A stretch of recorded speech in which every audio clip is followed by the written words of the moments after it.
Well, what's up, everybody, and welcome back to my channel. Now, I hope everybody's doing all right today. And in this episode, we're going to be doing some digital painting. Now, some people don't consider digital art to be real art because it's done on a computer, and I used to be guilty of that kind of thinking myself. But it didn't take me long to realize that digital is just another tool I can use alongside my traditional media to make some great art, which I'm going to show you today. Now, with no more talking left to do, let's get this video underway. Roll the intro.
Alright everybody, we got some more great art done. Let me know what you think about it in the comments down below.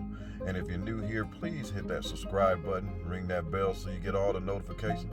And y'all have a good one.